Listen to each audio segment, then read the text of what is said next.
All right, welcome to the Locked On Ole Miss podcast. On today's show, we're going to talk a little bit about who we think is going to be next in the transfer portal. Those numbers are getting slow, and Derek Vandygriff comes by a day early to talk about the baseball series that was and the Tennessee series that will be. This is the Locked On Ole Miss podcast.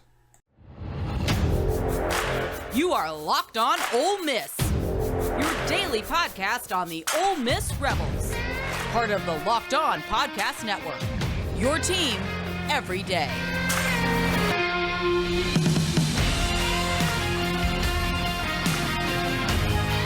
All right, welcome to the Locked On Ole Miss podcast. I am your host, Stephen Willis. Thank you very much for joining us today.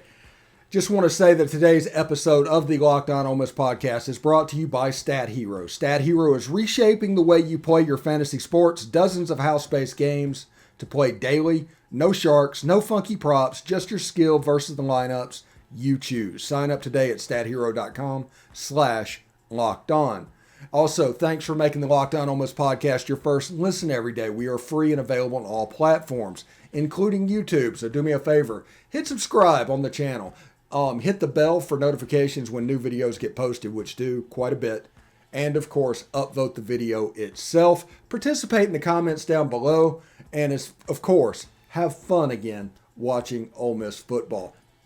So, one thing I want to talk about, and one thing, with Ulysses Bentley IV coming up, Ole Miss has probably two spots left. Two spots left in the transfer portal. And we've told you way back in December that Ole Miss would try to hit that 32 number. That 32 number was a gift from God, from the NCAA. And they have used this to completely reshape their roster. From, I believe, having 18 or 19 high school 4-stars on last year's team to having upwards of 33 or 34 as we sit right now on this team. That's impressive. That's unbelievable. That is a roster overhaul unlike much that we have seen at Ole Miss. You have a team, Ole Miss, with the players that LSU is used to, Alabama is used to, Georgia is used to. Ole Miss can now play in that sandbox. Now, the question is, and the question I'll have down in the comment section below, please participate and let me know who. Because the question is, who do you think the last two spots will be reserved for? Not necessarily saying a player's name. It can be a position. If you think a wide receiver and a kicker are the last two spots, just put that in the comment section below. But let me know exactly what's going on because I'm genuinely interested about it. My opinion is this week Jackson Dart tweeted his hype video. And it was a very nice hype video. It was fun to watch. It was very good. It was replied to by Deion Smith, who simply replied, QB1. Now, I'm going to take that as if his academic work gets done, he's going to end up at Ole Miss.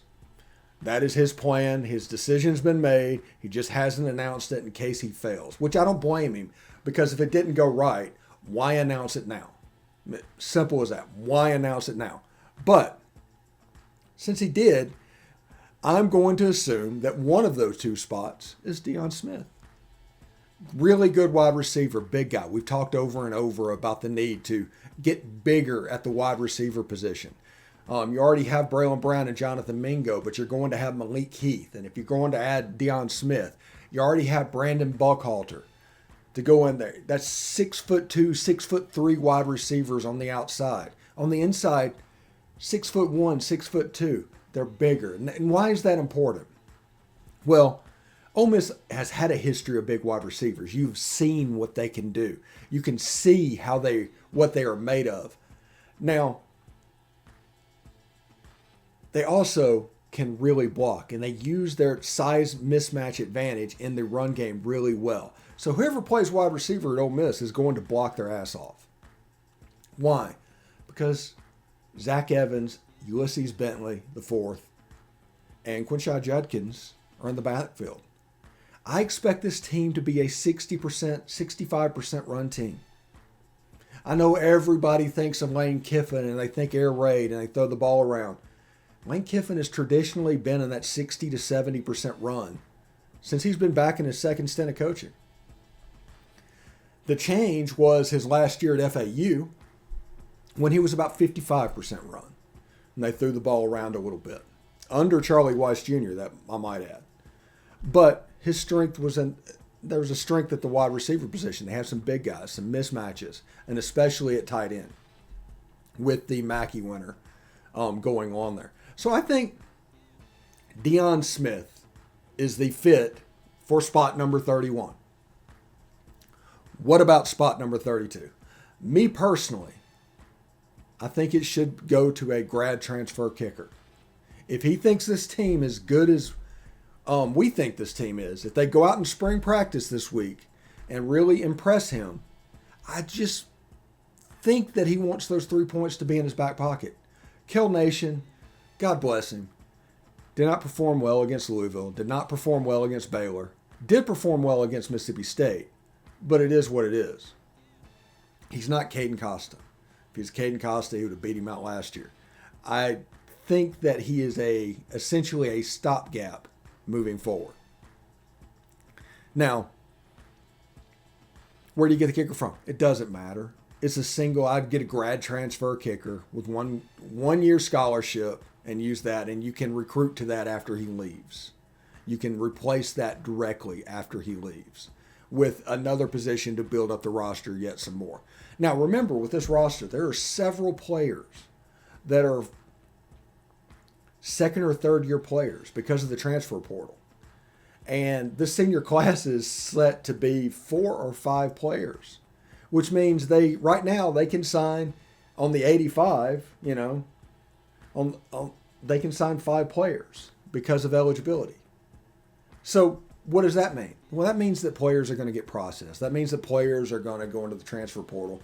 And I think they're going to be those players that don't necessarily take a step forward. Now, what we need to realize is we have an absolute killer as a coach.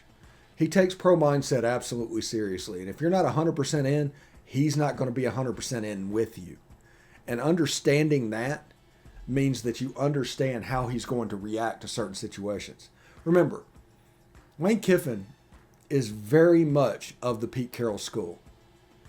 And he handles his program and really runs his program like a Pete Carroll program would run. That's the reason, honestly, I know so much about the program. I don't have necessarily inside sources. That's the reason we're not a news breaking company. But what I am is an excellent translator because they're doing a lot of the same stuff that I witnessed for 3 years. I've seen all this. This all happened before.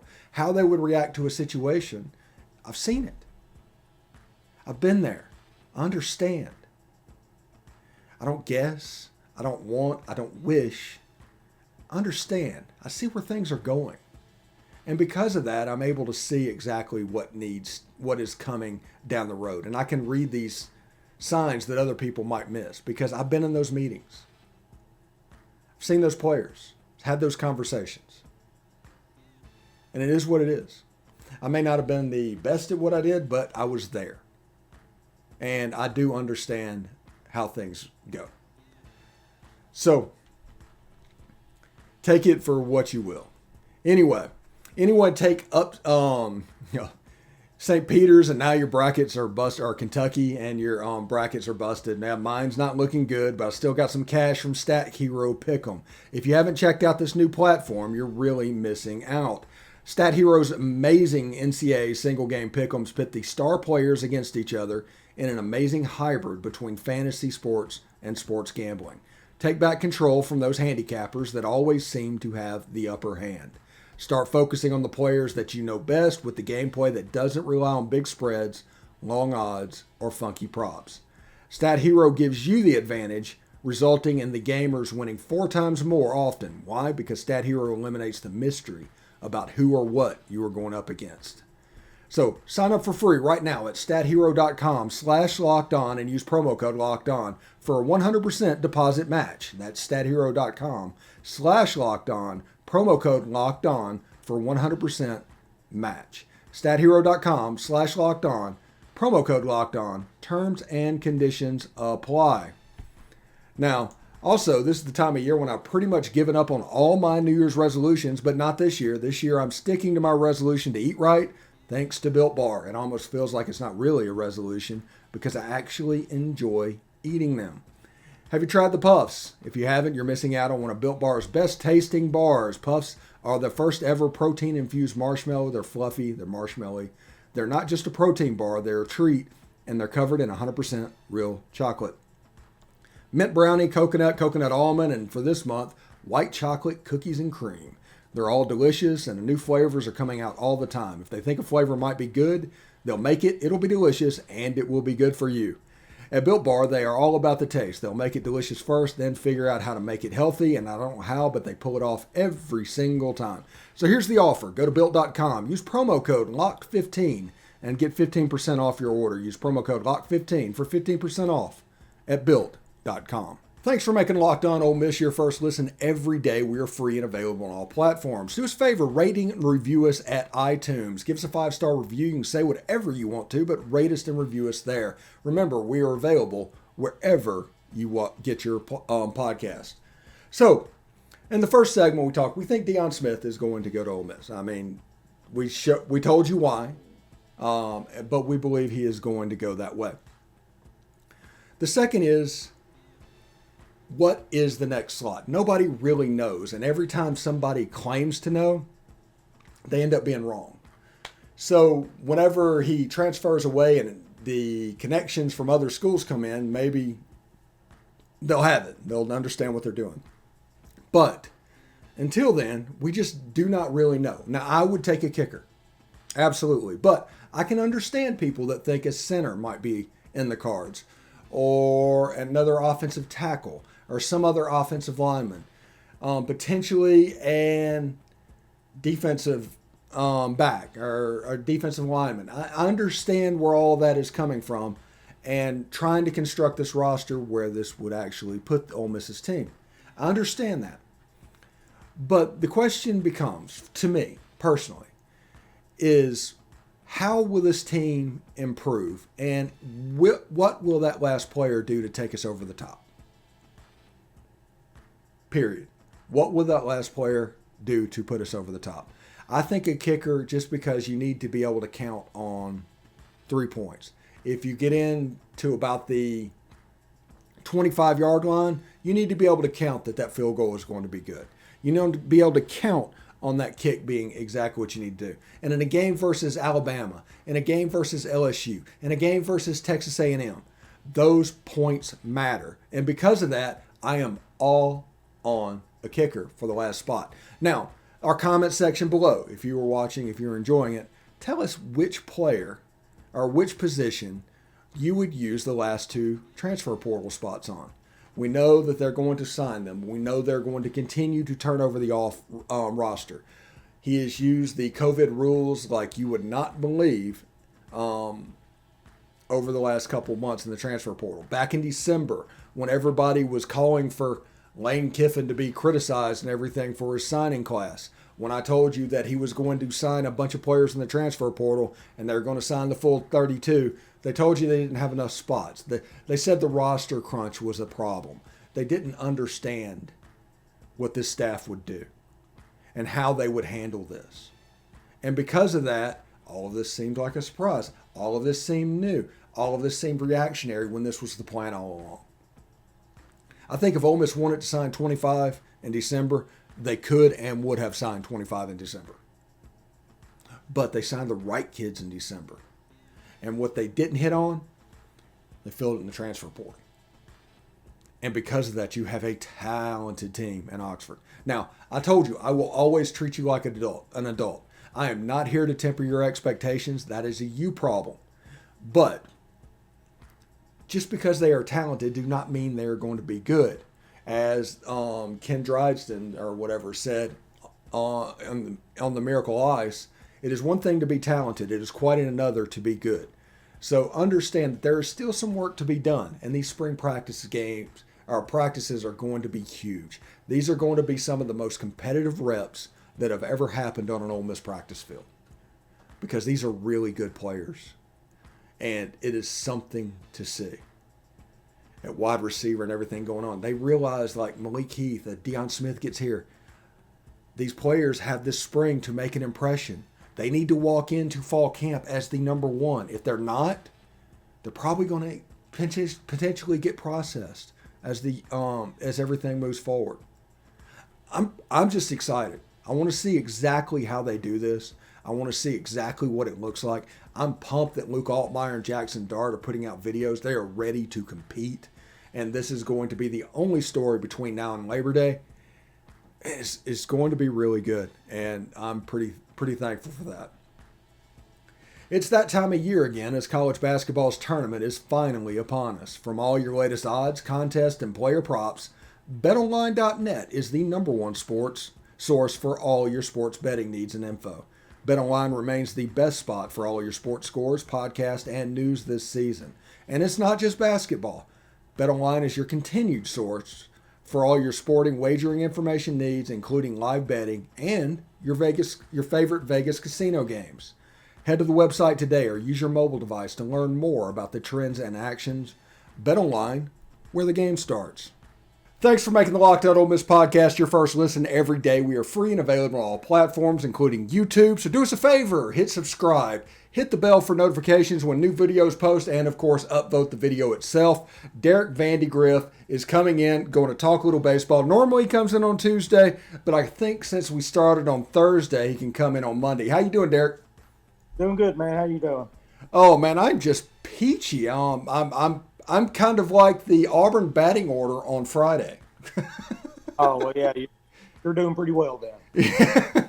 So let's talk about this weekend. It was actually a big series win. I was actually kind of impressed with Auburn. I do think that their strategy of leaving everything up to the players, from shifts to pitches called and things like that, it can be a kind of a double-edged sword, and I don't know how I feel about all that, but it was a good 2-1 series victory nonetheless. Yeah, you can't complain whenever you go on the road and take an SEC series. You know, there's no easy weekends in this conference, and like you said, the Friday night was definitely a little shaky. We walked way too many batters, just couldn't get anybody out. It's just one of those games in baseball, you know, that you have every now and then. But they bounced back Saturday and ended up getting the series win, and in a pretty big way, so that was nice to see. Yeah, I was able to do the Major League thing of ball 4, ball 8, ball 12 on Friday. Oh, just yeah. For whatever reason, we could not find the zone. But if you take Thursday and you take Saturday, the offense really showed up. And this is my theory, because you know I like to give theories. We have a really good baseball team. Maybe not an elite baseball team. But the difference between us being able to make it to Omaha and not is if we can pitch it on days that our bats don't necessarily work. What do you think about that? Well, yeah, I mean, you always need your pitching to show up because you're never going to hit every single day, no matter how good the lineup is. And we have one of the best in the entire country. And, you know, if you look back even to last Tuesday when we had to travel down to Hammond, Louisiana, I think our 1 through 6 hitters were hitless on the entire night, you know, and you're not going to see that a lot, but it does happen every now and then. That's when you need your pitching to step up and kind of carry you a little bit. And we have enough depth to do it, you know. Yeah, and also I think that game Friday got out of hand so quickly. Our first choice bullpen arms didn't go in immediately, so the second choice guys kind of allowed the hole to get deeper than it normally otherwise would be. Does that make sense? Yeah, and really the guys he went to, you know, have pitched pretty well all year. They just couldn't find the strike zone then. You know, Nichols has pitched good. Morrell has pitched good. Burton hadn't pitched a whole lot, but, you know, when he has gotten in, he had pitched pretty good, and he couldn't find the strike zone to save his life. And same thing with Jackson Kimbrell. You know, that's really the arm we need to step up because he is that, right now, second lefty in the bullpen outside of Hunter Elliott. And he had pitched really well all year, but, man, he couldn't throw a strike for nothing come Friday. Yeah, let's talk a little bit more positive. Let's talk about Thursday night and Sunday, where Ole Miss kind of used the long ball to just put an exclamation point on what they were doing. And guys that you hoped would hit home runs, they really came through for Ole Miss. Yeah, you know, moving Jake Gonzalez up to the leadoff spot, I know I've told you this before, that's where I think he should be hitting all year long anyway. And sure enough, his first game, he comes out and hits 2 home runs, you know, as soon as they put him in it. And he had a really good weekend. You kind of see him turning it around. We've talked a little bit about his struggles throughout the year, and you expect him to turn it around. Tim Elko just keeps hitting bombs. Kemp Alderman, you got to keep him in lineup. He just hits missile after missile. Even on outs, he's hitting the ball super hard, and so that's really nice to see. McCants has been unreal this year for us. You really hope that hamstring injury is really more of a dehydration thing, like they were talking about. I think Nick Suss put it out that it was either dehydration or he felt a pull in it or something. So you hope it's something small like that so you can get him back in line, because he's been incredible this year, and his versatility, being able to play center, right, third, short, second, just like Justin Bench does for us. You have all kind of options to get guys like Kemp Alderman and Hayden Leatherwood and all them in and give other guys rest. So he's a big part, and we need to get him back soon.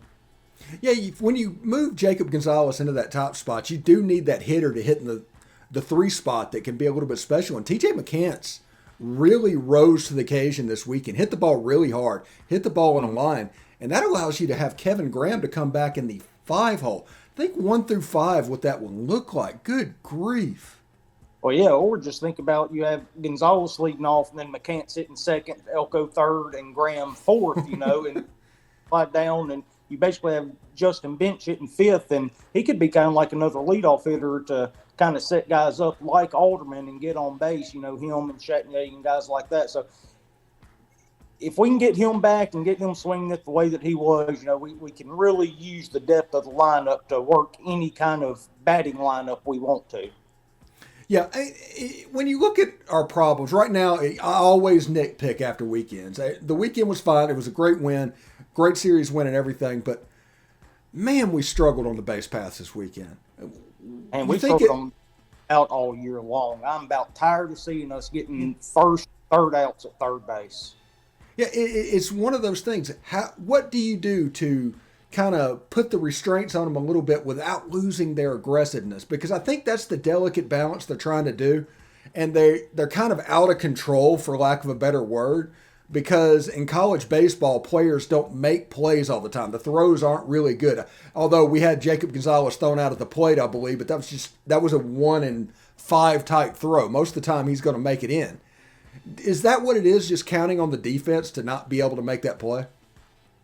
I think most of the time that's the logic behind it, but you look at, say, like Tim Elko, when he was trying to stretch that into a triple, he really had no business trying to go to third right there, it's on a freshly repaired ACL injury and all that, kind of like Chatnier when he tried to get the inside the park home run. He was out by 10, 12 feet, something like that. They just got to be a little bit smarter. I'm fine trying to get the extra base and making the defense make a play, but you've got to make sure that it's the situation where they have to make the perfect throw to get you out, and not, they can be off by a few feet and the defender be able to come back and get you anyway. Yeah, got to tighten up that margin for error a little bit. Whenever they have to be there. If it's a bang bang play, I'm all for it. If the catcher has a chance to recover, you probably shouldn't be going in the first place. Yep. But yeah, the base running this year has been terrible. Now, the other thing we've talked about pretty consistently is our starting pitching. Friday and Saturday, pretty good outings by or Saturday and Thursday, I should say.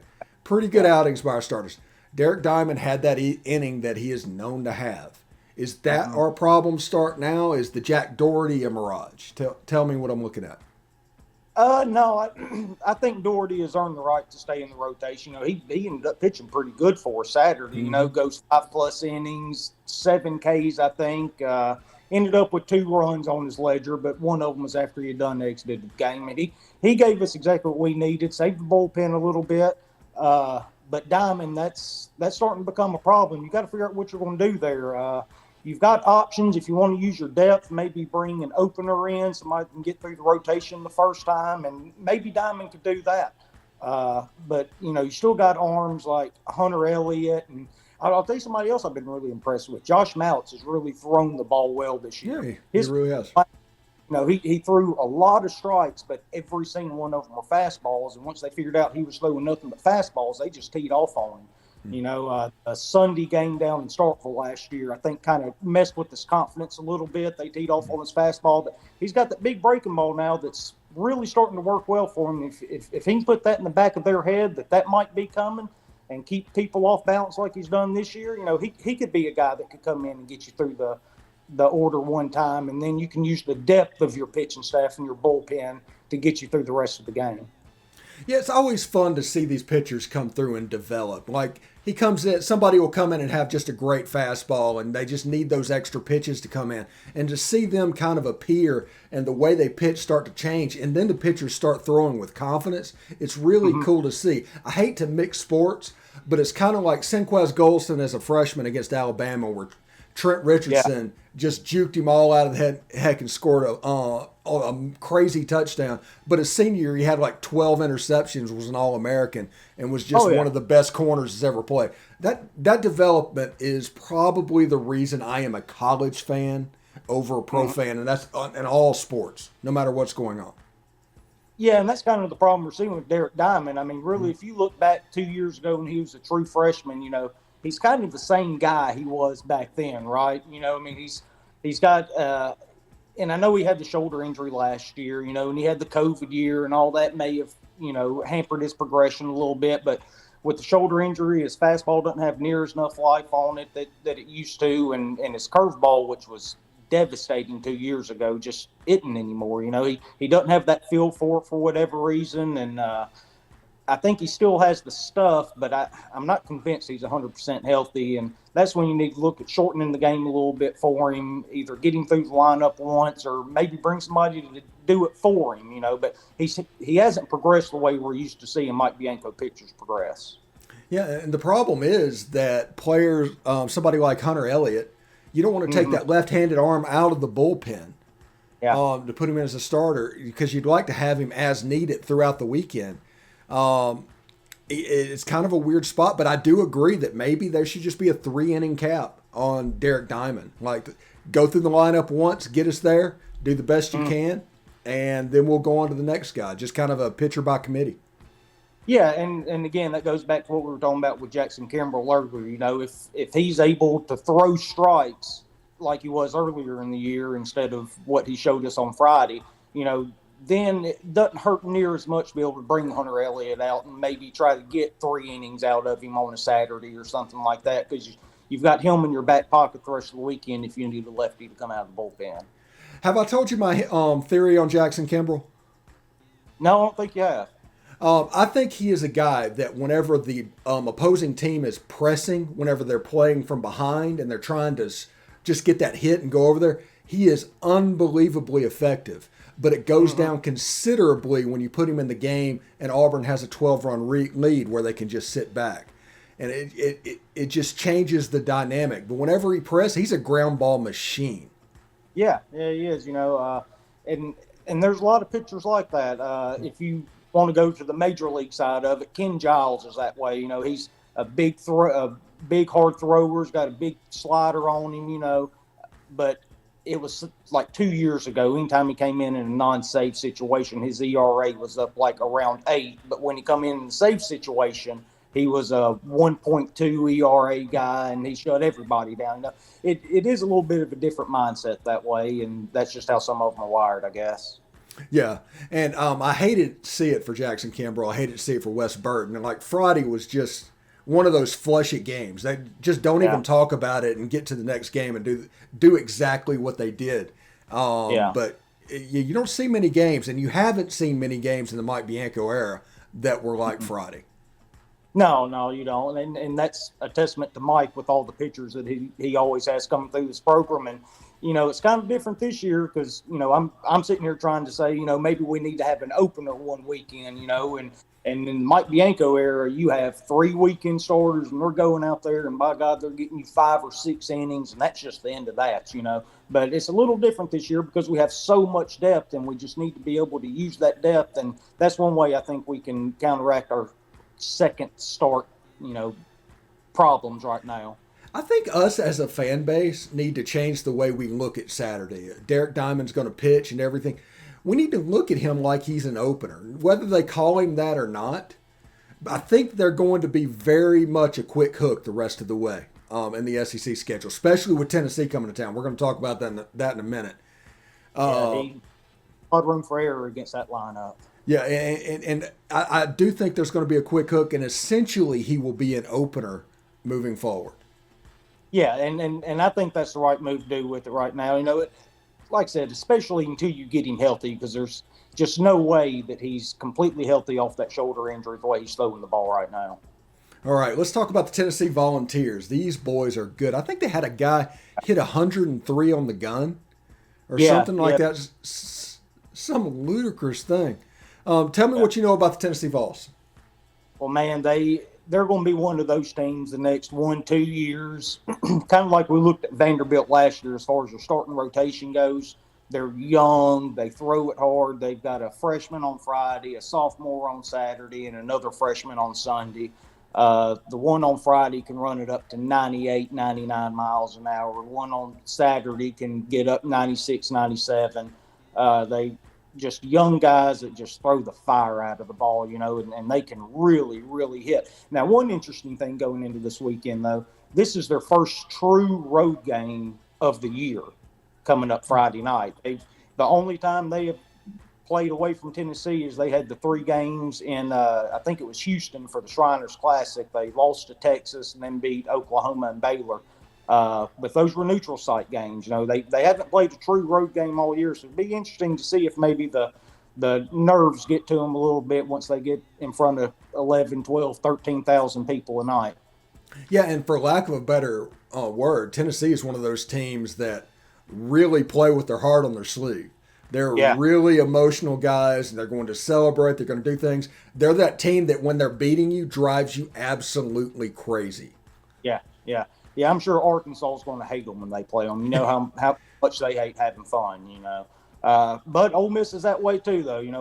We wear our emotions on our sleeve. We're don't mind celebrating a big strikeout or a big hit, So it's going to be a lot of fun in Oxford, and Vitello's done a heck of a job up there in Knoxville. I mean, he's really turned that program around. Like I said, they really, really hit the ball well too. They're 19-1 this year.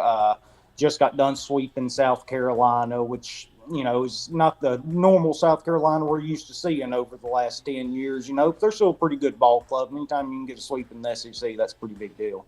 Yeah, they took a series from Texas, South Carolina. Yeah. So, yeah, you talk about Arkansas might not like them. Dave Van Horn apparently had issues with Tony Vitello after their series last year. So, yeah, it's definitely a situation like that. Now, we have this weird home and home in the middle of the week. Is there anything we need to know of there? It's Memphis. I mean, how many times have you seen the last few years us in the midweek against Memphis and Southern Miss? Those have kind of been our 2 midweek kryptonites the last 5, 6, 7 years, something like that. You obviously don't want to have to play 2 midweek games going into such a big series, but it being Memphis isn't that big of a deal. And, there's not a lot of travel there. They're an okay ball club. Kind of what I'm looking forward to is who he's going to start in those 2 games. I think that'll tell you a lot about what he's going to do this weekend from a pitching standpoint. Washburn still has really, really good stuff, but, man, he's got to start throwing strikes. If he'd start throwing strikes, I think you plug him in on Saturdays for us right away. He's still got the big fastball, the big breaking ball. But last week, he walked a couple guys, and then, 3 wild pitches, I think. And he's got to stay in the strike zone. He's got unreal stuff. It's kind of frustrating watching him pitch, knowing he has that kind of stuff but can't keep it in strike zone. But again, it'll be interesting to see who we end up pitching Tuesday and Wednesday, and I think that'll kind of give you an idea of what we're going to do going into the weekend with Saturday specifically. Yeah, should be a lot of fun. But Derek, thank you very much for joining us. I do want to tell everybody thanks for making the Locked On Ole Miss podcast your first listen every day. Tomorrow, we get closer to spring football. We're going to talk about all of that stuff and maybe even a little transfer or portal stuff. So now make the second listen Locked On NFL Draft. Ryan Tracy and former NFL quarterback Eric Crocker bring the NFL Draft to light every day with insight and analysis on college football prospects and NFL front offices. It's free and available wherever you get your podcast. Derek, thank you very much for stopping by. We'll do it again next week, hopefully after a victorious series over Tennessee. Man, yeah, look forward to it. Hi, Toddy. Howdy, toddy, bud.